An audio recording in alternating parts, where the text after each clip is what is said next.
ponto ou todo mundo tem ponto? Só eu que tenho um ponto.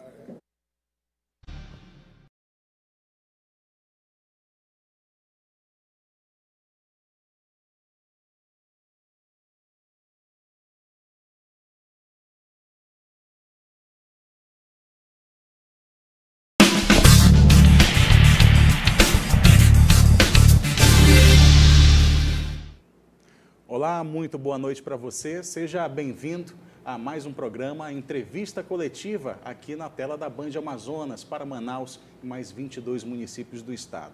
Eu sou Neto Cavalcante, editor-chefe de jornalismo da emissora, e me acompanham na bancada nesse programa de hoje o jornalista Orestes Litaif, repórter aqui da Band, e também a Flávia Moura, também repórter e apresentadora aqui da emissora.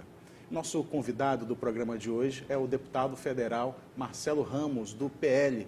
Deputado, muito obrigado pela presença. Primeira vez que um convidado repete aqui, mas depois de um ano também. A gente completa agora um ano de programa Entrevista Coletiva. Ficamos muito honrados com a sua presença mais uma vez aqui. Olá, Neto. Boa noite a você, boa noite ao Orestes, à Flávia. Para mim é uma alegria estar aqui, principalmente nesse programa comemorativo de um ano, Vida Longa, ao programa que tem sido muito importante para o povo do estado do Amazonas, e eu espero poder esclarecer um pouco mais sobre o nosso trabalho e sobre os desafios para o futuro do nosso país e do nosso estado. Primeira vez que o senhor veio aqui, há 7 meses, a gente estava no meio das discussões ali, a apresentação do relatório final da reforma da Previdência. E aí, 2020 é um ano que chega aí com novos desafios. Quais são as principais bandeiras que o senhor levanta esse ano e os desafios, né? Tem mais uma presidência de mais uma comissão importante aí. Eu tive um desafio de cuidar da pauta mais importante do país no ano de 2019. Eu costumo dizer que a reforma da Previdência foi o plano real da nossa geração. O plano real garantiu o equilíbrio da inflação, o controle da inflação. E a reforma da Previdência foi a mais estruturante ação para equilíbrio das contas públicas, que é o segundo passo necessário para que o país seja sustentável e possa se desenvolver. E quis agora o presidente da Câmara e a maioria dos líderes da Casa, diante do resultado positivo da minha condução dos trabalhos na Comissão da Reforma da Previdência, me escolher novamente para presidir mais uma comissão muito importante, que é a Comissão da PEC da segunda instância, que vai tratar não só da prisão em segunda instância, mas que na proposta da PEC 199 altera o momento do trânsito em julgado no direito brasileiro para que todos os processos transitem em segunda instância. Não só a prisão será mais rápido, como a execução trabalhista será mais rápido, o precatório será mais rápido, retomar um tributo cobrado indevidamente pelo Estado será mais rápido. Nós vamos oferecer ao Brasil um poder judiciário mais célere, mais efetivo e que, portanto, resgate a confiança das pessoas. Uma reforma também nessa área do judiciário. Exatamente. Né? A gente chama de PEC da segunda instância, mas ela é muito mais do que isso. Eu conversava segunda-feira passada com o ministro César Peluso, que é o autor intelectual dessa PEC, quando era presidente do Supremo em 2011, e eu dizia para ele que essa PEC pode promover a maior revolução da história do Poder Judiciário brasileiro. Nós vamos pegar processos que, para transitarem, portanto, a obrigação começar a ser cumprida, passam por 5 instâncias e reduzir isso para 2 instâncias, oferecendo um poder judiciário seguro, porque garante a revisão de todas as decisões por um órgão colegiado, mas muito mais rápido, devolvendo o Supremo para sua função constitucional, devolvendo o STJ para sua função de unificador de jurisprudência federal. Agora, além dessa pauta, para o Amazonas é fundamental também a nossa atenção da bancada federal para a pauta da reforma tributária. A reforma tributária que tramita na Câmara, que é a PEC 45, ela é muito perigosa para a Zona Franca, porque ela veda qualquer possibilidade de renúncia fiscal, e a gente só existe porque tem renúncia fiscal. Ela muda o momento da apuração do imposto da origem para o destino, o que vai significar uma perda de aproximadamente 50% da arrecadação tributária no nosso estado, porque nós produzimos muito por conta da Zona Franca, mas consumimos pouco. E ela, por outro lado, acaba com o ICMS. E muitas das indústrias que aqui estão instaladas, além do benefício fiscal do Decreto 288 da Zona Franca, também tem renúncia de ICMS. Acabando o ICMS, não pode mais ter essa renúncia, e isso torna inviável a manutenção de uma série de segmentos instalados hoje no Polo Industrial de Manaus. Então, essa também será uma pauta prioritária e exige a mais absoluta atenção, porque está em jogo os empregos dos amazonenses. Pelo que o senhor coloca aí, essa questão de mudar a tributação, isso nos fere de morte. Qual é, então, a nossa proposta para negociar e tentar mudar e que a Zona Franca não se sinta tão prejudicada com isso? Eu tive uma conversa com o presidente Rodrigo Maia. Felizmente, essa proposta ela não é ruim só para nós, ela é ruim para quase todo mundo, menos para São Paulo. Então, acaba que junta muita gente. Ela tem sérios problemas federativos, ela vai aumentar absurdamente a tributação do setor de serviços, que hoje paga uma alíquota máxima de 5% de ISS e vai passar para 25% do IBS, que é o imposto único que se propõe instalar no Brasil. E eu tenho sustentado lá que nós precisamos tomar duas medidas. A primeira, se continuar vedada a renúncia fiscal, nós temos que criar um mecanismo de crédito tributário. Quem comprar da Zona Franca ganha um crédito. Então não tem renúncia, quem vem para cá paga o seu imposto, mas quem compra da Zona Franca ganha um crédito. E o outro mecanismo essencial é afastar a ideia de um imposto único nacional, que é o IBS, e criar dois tributos, que chama IVA, Imposto sobre Valor Agregado, que é a proposta que está no Senado. Você teria um imposto federal unificando o IPI com o PIS/COFINS e um imposto estadual unificando o ICMS com o ISS. Não esse ICMS, porque o ICMS é um imposto muito complicado e o maior contencioso tributário, os maiores conflitos tributários estão em decorrência do ISS. Não adianta você fazer uma reforma se não for para resolver o contencioso tributário. Então, o que nós defendemos é um novo ICMS. Então, com dois impostos, um arrecada a União e o outro os estados. Exatamente. Os municípios também têm vez aí com o ISS, por exemplo? O ICMS estaria junto com o ISS. E ICMS, você teria um ISS. critério de divisão, tantos por cento para o estado, tantos por cento para o município. Eu entendo, inclusive, que essa proposta resolve um problema também de natureza jurídica, porque conceituados constitucionalistas entendem que é da essência do sistema federativo o poder de tributar e que a PEC 45 retira dos estados o poder de tributar. Portanto, fere o sistema federativo, que é cláusula pétrea da Constituição Federal. Então, nós teríamos certamente a judicialização disso.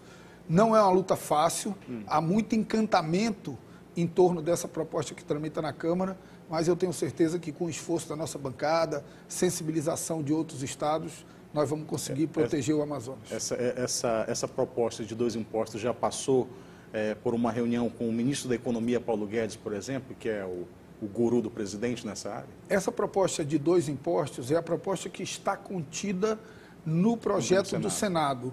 E o Ministério da Economia, até hoje, não se manifestou sobre um IVA único ou um IVA dual. A bancada amazonense apoia? A nossa bancada está muito unificada em relação a isso. Na verdade, eu preciso fazer esse registro. Todos os esforços em defesa do Amazonas, dos empregos dos amazonenses da Zona Franca de Manaus, têm contado com os 8 deputados federais, com os 3 senadores. A nossa bancada tem sido muito unida quando se trata de interesses da nossa gente. Mas ainda assim, o senhor acha... Recentemente o senhor gravou um vídeo, né, com o CEO de uma empresa, mas assim, o senhor acha que ainda há desinformação sobre a Zona Franca de Manaus por parte dos brasileiros? Bastante. Há muito preconceito. Na verdade, como o Brasil foi perdendo o critério de concessão de renúncia fiscal, Flávia, acabou que você tem renúncia para tudo hoje. Como você tem muitas renúncias, você acabou criando uma antipatia do povo brasileiro com essas renúncias. E a imprensa nacional estimula que essa antipatia se canalize para a Zona Franca de Manaus, quando, na verdade, a Zona Franca de Manaus ela representa apenas 8% de toda a renúncia fiscal, que tecnicamente chama gasto tributário do país.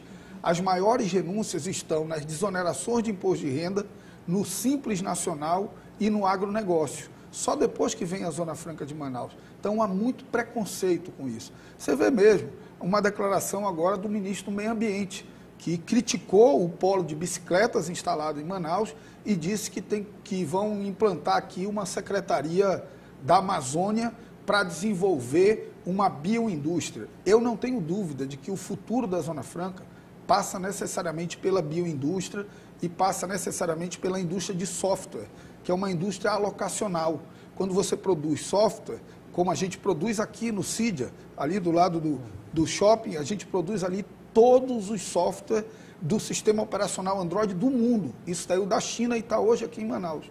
Por quê? Porque software não precisa de porto, não precisa de aeroporto, não precisa de estrada. Então, não há um sobrecusto Amazonas para uma indústria de software. Agora, a bioindústria, até para que ela exista, nós precisamos do atual modelo para gerar a riqueza necessária para os investimentos em pesquisa. Não vai ser criando uma secretaria numa sala emprestada pelo governo do estado que nós vamos criar a bioindústria aqui. Nós vamos criar a bioindústria aqui, fazendo funcionar o Centro de Biotecnologia da Amazônia, investindo pesado em pesquisa.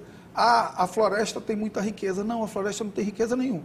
Não tem nada que você pegue na floresta e coloque direto para vender na prateleira do supermercado. Você tem que transformar o que existe na floresta em produto. Isso exige pesquisa, isso exige inovação, isso exige investimento, muito investimento.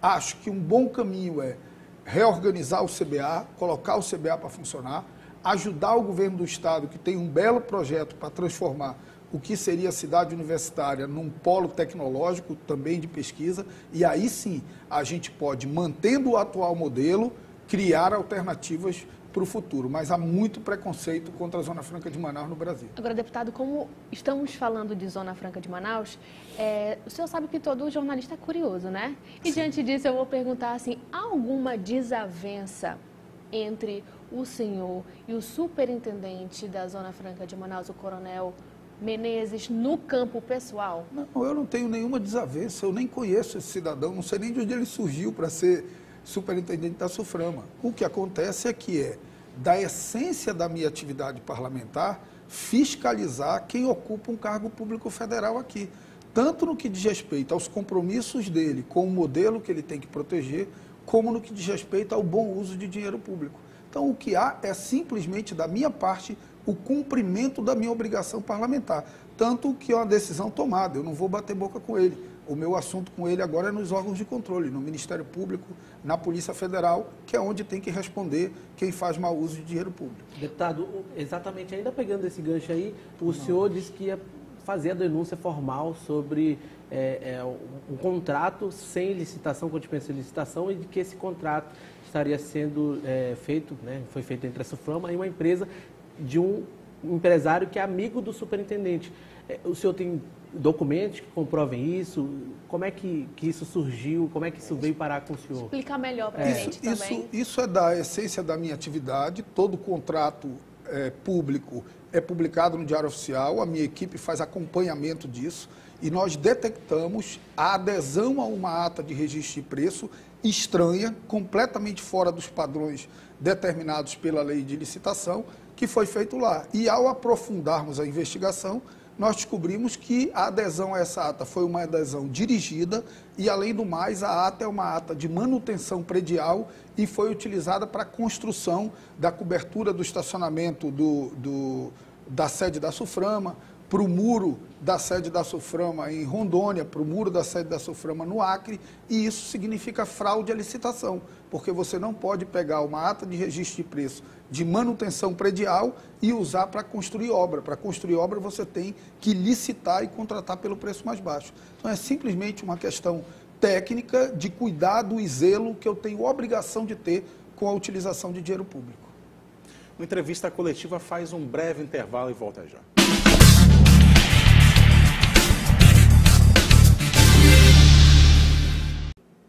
Entrevista coletiva de volta aqui na tela da Band Amazonas, recebendo o deputado federal Marcelo Ramos, do PL.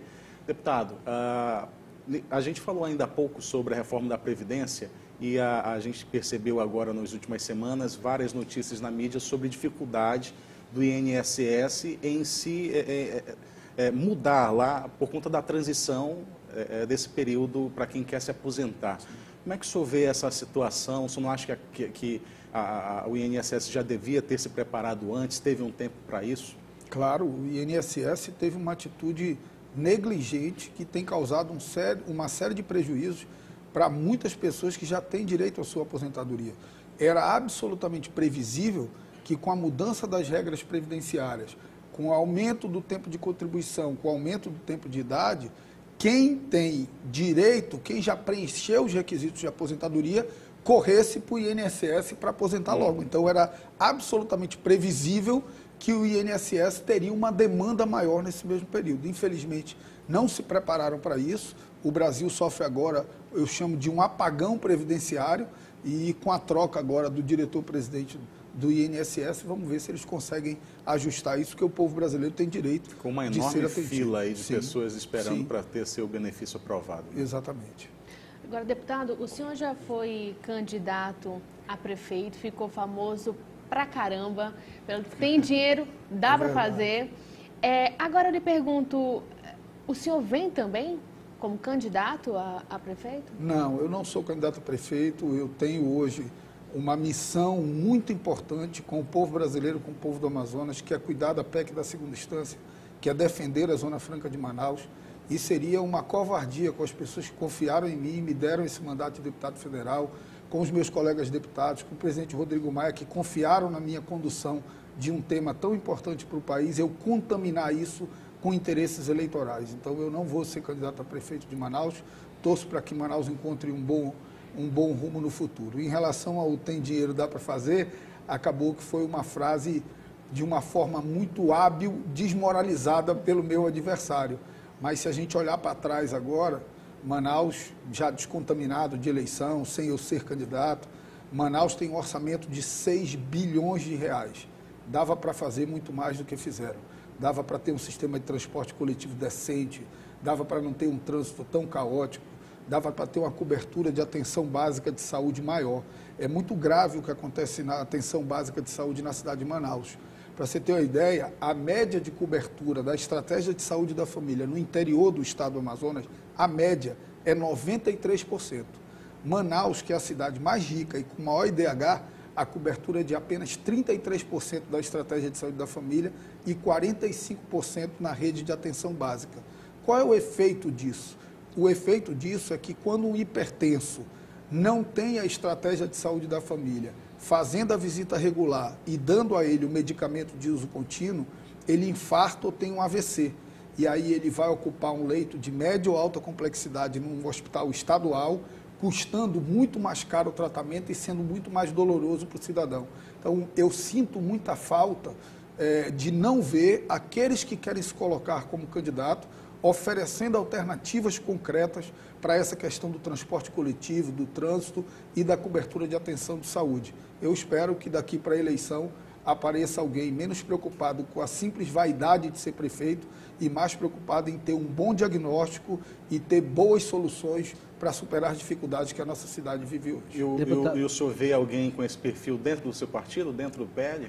Olha lá, eu digo que o PL, agora eu estou me excluindo, né? Lá atrás eu dizia, o PL é o único partido que tem 3 candidatos, 3 pessoas que podem ser candidatos. O ex-prefeito Alfredo Nascimento, já foi prefeito da cidade de Manaus, é o presidente estadual do partido. A deputada Joana Dark foi a deputada estadual mais votada na cidade de Manaus. Eu, como já decidi que não serei candidato, acho que o PL pode apresentar isso à cidade de Manaus. Agora, óbvio que a mesma crítica que eu faço ao conjunto de todos, eu faço também ao meu partido PL. Se quer apresentar um candidato, precisa começar a discutir os problemas da cidade e apontar soluções para as dificuldades que a gente vive. Caso o PL não aponte um candidato, o senhor pensa em declarar apoio a algum outro candidato que já se colocou à disposição como pré-candidato? Eu acho que depende muito do que vai acontecer daqui até a eleição. Eu não me encanto por pessoas, eu me encanto por projetos. Então, os candidatos que tem até agora não apresentaram projetos para a cidade, para enfrentamento dos problemas da cidade. Eu vou esperar o que cada um tem a apresentar para tomar uma decisão. É óbvio que alguém que foi o segundo colocado e que teve praticamente metade dos votos da cidade de Manaus na última eleição, tem até o dever, de alguma forma, participar do processo eleitoral e eu participarei.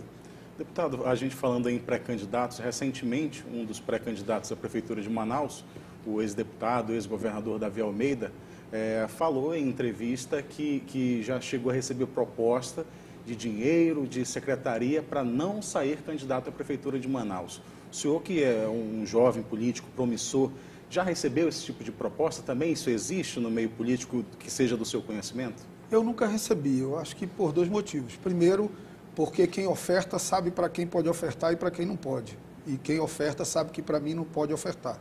E segundo, quem diz que recebeu tem que dizer de quem recebeu e o que foi. Jogar palavras ao vento não resolve nada. Eu acho que essa é uma atitude que precisa ser repensada pelo Davi, porque eu tenho carinho, apreço. Se ele disse isso, ele precisa dizer quem ofereceu e o que ofereceu. Senão, são palavras jogadas ao vento. O senhor agora há pouco falou da questão da saúde, então a gente pode colocar que a saúde é um dos maiores desafios para cá, para Manaus? Eu acredito que sim. A rede estadual de saúde vive um momento difícil, não tem como não reconhecer isso. Agora, um dos fatores que gera esse momento difícil na rede estadual de saúde é a fragilidade da rede municipal. Quando você tem uma baixa cobertura de estratégia de saúde da família, quando você tem uma baixa cobertura da rede de atenção básica, tudo vai para média e para alta complexidade. Hoje, um cidadão que fica gripado, que tem uma dor de cabeça, acaba batendo na porta de um hospital, quando, na verdade, ele deveria ter a UBS perto da casa dele funcionando, para que ele tivesse um atendimento mais barato, mais próximo de casa e menos custoso para o Estado também. Então, a saúde certamente é um problema. Agora, a gente identifica muito o problema da saúde no Estado, porque é o hospital que fica superlotado.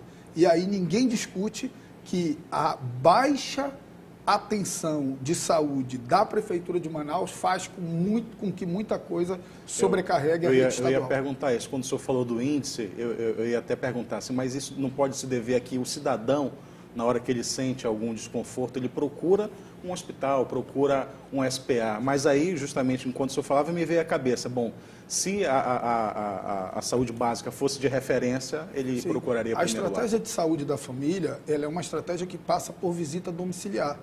Quem recebe visita domiciliar semanal do agente comunitário de saúde não vai para um hospital de média e alta complexidade por conta de uma dor de cabeça ou para receber o seu medicamento de uso contínuo, se ele é hipertenso ou é diabético. A gente está falando de saúde e isso tem sido muito batido por quem critica o governo Wilson Lima. Há 7 meses, o senhor tinha talvez um discurso no início ainda do governo Wilson Lima. Hoje, qual a sua avaliação do governador? Eu acho que o governo ainda vive muitas dificuldades, é preciso reconhecer isso, e muitas dessas dificuldades são frutos naturais da falta de experiência, né? O governador Wilson Lima, o vice-governador Carlos Alberto Almeida não tinham tido nenhuma experiência administrativa, nenhuma experiência política, e óbvio que isso tem impacto. O Estado do Amazonas não é um Estado qualquer. Você governar o Estado do Amazonas é você governar quase 19 bilhões de reais. Né? Uma máquina pública muito grande, um Estado muito grande, uma estrutura muito pesada. Então, acho que tem essas dificuldades. O que nós fizemos, eu e alguns membros da bancada? Nós iniciamos com uma atitude muito dura em relação ao governador Wilson Lima, mas nós entendemos que no momento de dificuldade do Estado, é preciso que a bancada federal dê as mãos e contribua para que o Estado possa sair dessas dificuldades. Então, hoje a nossa atitude é uma atitude independente, mas é uma atitude de quem procura ajudar o governo do Estado a superar esse momento inicial de dificuldade, e eu torço para que verdadeiramente supere. E o governo está aberto a essa ajuda da bancada? Com certeza, com certeza. Quando o Estado entra em crise, quem sofre não é o governador. Quem sofre não é o vice-governador, não são os deputados federais, não são os deputados estaduais, geralmente é o que menos sofre. Quando um Estado entra em crise, quem sofre são as pessoas que precisam de serviços públicos, em especial as mais humildes, porque as mais ricas também precisam de muito pouco do Estado, mas as mais humildes sofrem muito. Então, nós estamos procurando dar as mãos. Eu peguei 33 milhões de reais de emenda extra-orçamentária que tive no ano de 2019, coloquei toda na rede de atenção básica de saúde do interior do Estado. Foram 13 milhões em Manacapuru, 6 milhões em Humaitá, 4 milhões e meio em Parintins, 2 milhões em Careiro da Várzea. Então, procurei ajudar, colocando recurso na saúde, que é um setor sensível, Agora, coloquei toda a minha parte da emenda de bancada também na atenção de saúde. Já firmei um compromisso com o governador de destacar parte da minha emenda para o projeto dele de ampliação do Hospital João Lúcio, que é um hospital que está bem estrangulado ali. Então, tenho procurado dar minha contribuição no espírito de que nós precisamos ajudar para que o Amazonas possa viver dias melhores. Deputado, o senhor falou agora da relação e avaliando até o governo estadual aqui do Amazonas. Como é que está a sua relação com o governo federal? O Bolsonaro, muitos apoiadores deles, eleitores deles, ficaram descontentes com algumas atitudes que o senhor considera boas, mas que para eles não foram bem vistas, como algumas situações lá na própria reforma da Previdência. Como é que está a sua relação com eles? E o que o senhor acha de tudo isso dos apoiadores dele? Olha lá, eu sou um parlamentar independente. Eu sou um parlamentar hoje que eu apanho da extrema-direita e da extrema-esquerda. Sinal de que eu tenho alguma razão. Isso é bom. Cada vez que eu apanho muito do bolsonarismo e apanho muito da extrema-esquerda, eu digo, opa, eu estou no caminho certo. Então, eu não me movo por extremismos, não faço política com ódio, como muitos deles fazem, e simplesmente relevo esse tipo de coisa e sigo fazendo o meu trabalho, porque não tenho dúvidas de que estou prestando um serviço importante para o Brasil e para o Amazonas. Então, eu relevo algumas atitudes mais radicalizadas. Só para a gente encerrar, então... O nosso tempo está chegando. Quanto tempo ainda temos, Cecília? Pode falar, Aurélio. Então, não, e pronto, aproveitando, como é que está a sua relação com o presidente da Câmara? Enfim, o senhor que é um... A minha relação com o seu nome foi cotado para ser um substituto do Rodrigo Maia com o apoio do presidente da Câmara. Não, eu acho que seria precipitado dizer que tem o apoio do presidente da Câmara. Isso não é correto. Eu tive um diálogo com o presidente da Câmara sobre essa possibilidade, ele não estabeleceu nenhum veto a eu buscar me viabilizar, mas é óbvio que com a responsabilidade que ele tem, ele não pode, há um ano antes da eleição, escolher um candidato que ele vai abraçar, sob pena de implodir esse núcleo de centro que dá governabilidade dentro da Câmara. Então, seria prematuro dizer isso, mas eu fico muito honrado. Eu sou um deputado de primeiro mandato, nós somos só 8 em 513. Acho que o Amazonas nunca esteve tão bem posicionado em comissões. Então, você nunca teve um amazonense cogitado para isso, publicado pela imprensa nacional, deputados de vários estados falando dessa possibilidade, manifestando apoio a mim, mas eu trato isso com muita prudência, com muito respeito e com duas coisas principais. Primeiro, entendendo que existe uma fila e que tem gente nessa fila há mais tempo do que eu, mas se eles saírem da fila, eu estou lá. E entendendo que a sucessão do presidente Rodrigo Maia não pode ter como consequência a implosão de um grupo político de centro que hoje é o que dá governabilidade para o país. Então, todos que querem ser candidato, e eu sou um desses, tem que ter a grandeza de entender que o país é muito maior do que a nossa vontade de ser candidato. Eu tenho essa noção. Agora, realmente não temos mais tempo. Agradecer a Flávio Oreste e a você, deputado federal Marcelo Ramos, pelo comparecimento aqui, por essa conversa aqui na entrevista coletiva. Muito obrigado, sempre uma alegria estar aqui. Eu quero deixar de mensagem final um compromisso com o povo brasileiro, com o povo do Amazonas, de que nós vamos aprovar a PEC da segunda instância e vamos entregar o país no judiciário mais rápido, mais efetivo e resgatar a confiança das pessoas nas instituições. Muito obrigado. Obrigado. A você, boa noite e até o próximo domingo.